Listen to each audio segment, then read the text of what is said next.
Hi everybody, welcome to another makeover. And in today's video, I'm going to be transforming this dresser. This dresser is combination of MDF and particle board. There's no wood at all in here. The reason why I like to work with this type of dressers as much as I like to work with solid wood or high-end veneer dressers is because with this dresser, I can do whatever I want. Because usually if it's a solid wood or if it's a walnut or thick veneer, I want to expose as much wood as I can, and I don't want to paint over that high-end veneer. I just want to restore that type of furniture. But for this one, I can try all my ideas. This dresser is in okay shape. There is a chipped film. This is a paper film. The drawers are fine. They slide well, but I think the reason why they priced this dresser low because of this surprise. And this is a particle board, and this repair could be quite complicated, but we'll see.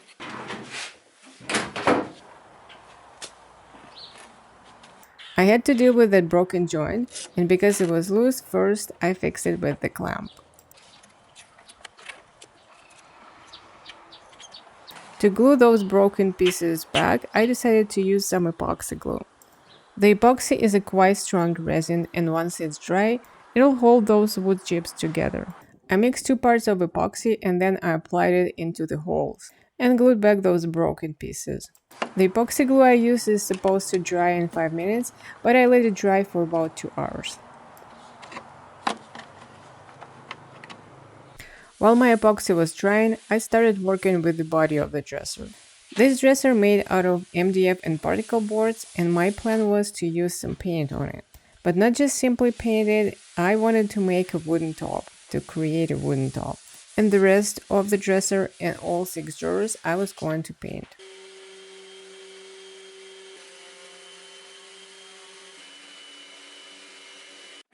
I scuffed the dresser with 120 grit sandpaper, and there were some areas where the MDF exposed, so I had to use some primer. For the smoothest surface, I decided to go with 2 types of primer. First, I applied 1 coat of shellac. The reason why I used shellac is because, like I said, there was exposed MDF, and sometimes even with the primer on, after painting, you can still see those spots with different texture. But shellac helps with that. It helps to make the surface smooth and even. I left shellac to dry and came back to my drawer. To make the drawing stronger, I decided to add some nails. I didn't want to use the brad nails and the gun because I didn't want to apply some pressure to the drawers. That's why I pre-drilled the holes first and I used just regular nails. The epoxy was completely dried and I was able to sand the drawers smooth with 120 grit sandpaper. I used my orbital sander where it was possible, but I couldn't reach the corner and I don't have that fancy surf prep sander yet, so I used my hands. And hand sanding worked great, but just took a bit longer.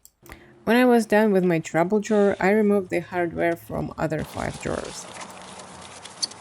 I was going to use a new hardware, so I no longer needed those old holes.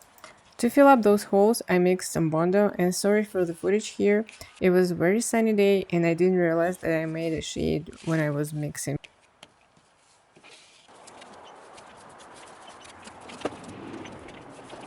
I left Bondo to dry and meanwhile I came back to the body of the dresser. My coat of shellac was completely dried and I scuff sanded it with 220 grit. Usually I don't use any primer over shellac, but I was going to use a paint and paint wash combination and just in case, I decided to prime.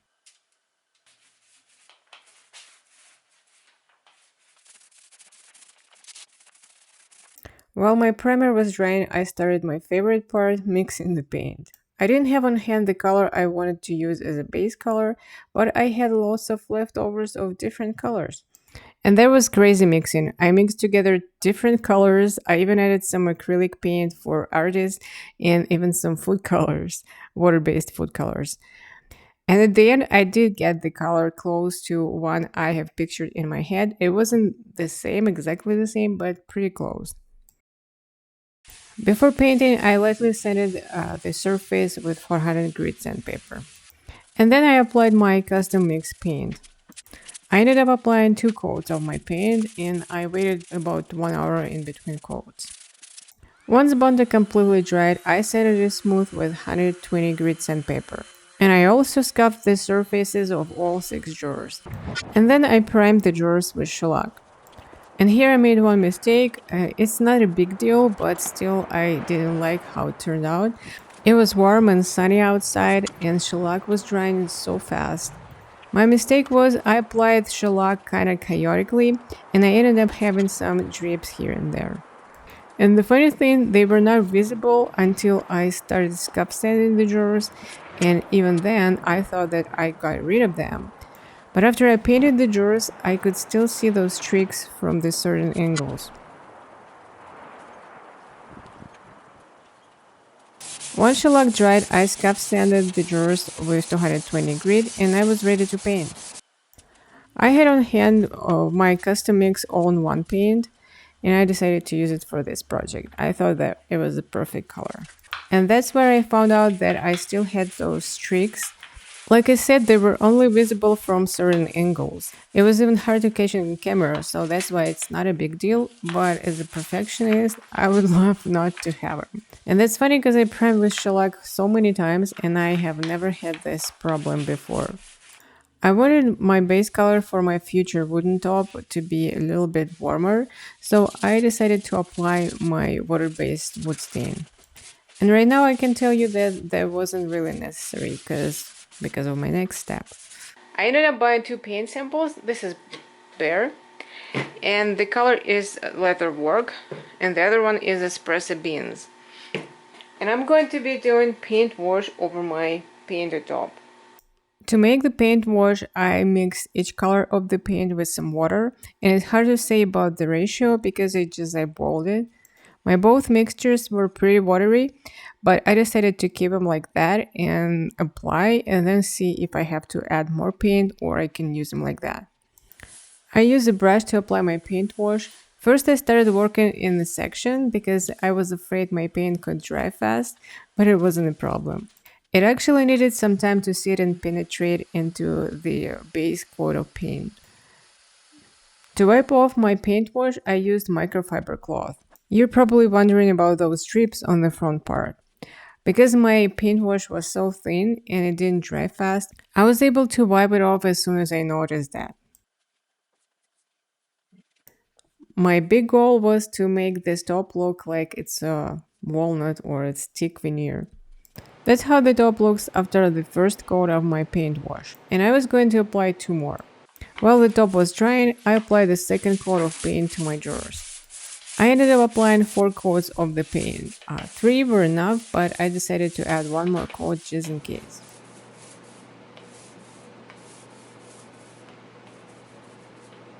So here is my top after applying 3 coats of paint wash, and the last step, I wanted to add some wood grain. For that, I decided to use gel stain and my graining tools. First, I applied a thin coat of gel stain, and then I used the graining tool to create the wood grain. I was trying to imitate walnut wood grain, like I said, but it didn't happen. I learn as I go, and I know the next time I will do it better.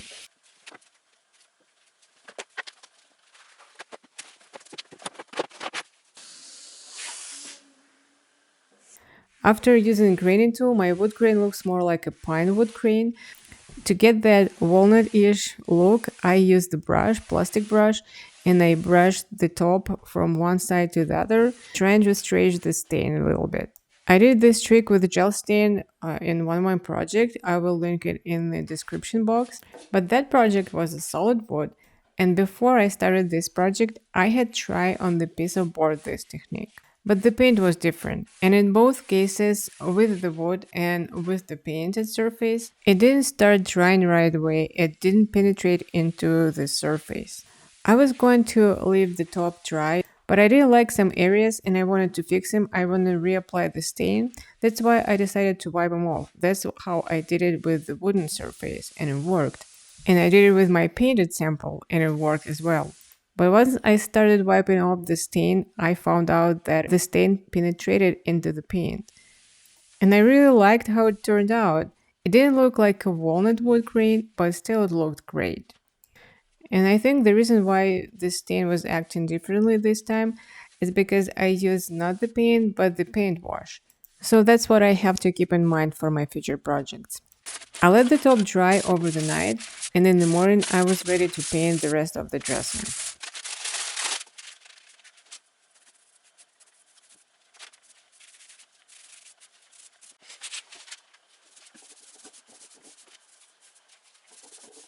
Once I was done with the paint, I applied wipe on poly polyurethane to the top.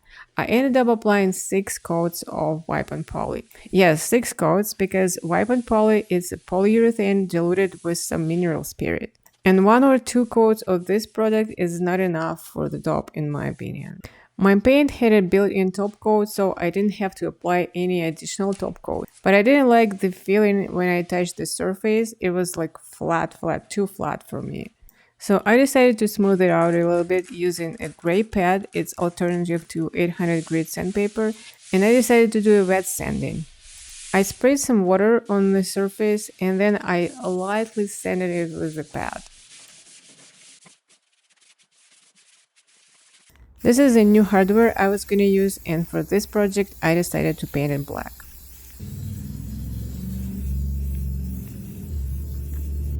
The final step to attach a new hardware, and we're done here. Almost done, because I forgot to film how I took off the hardware again, sand down the leftovers of Bonda, and attach the hardware back. But anyways, let me remind you how this piece looked before, and here's the after. As usual, let me know what you think in the comments, and thank you so much for watching, for all your support, for likes and subscriptions. That means a lot to me. And see you next Thursday, and it will be a very exciting video. I can't wait to share it with you guys.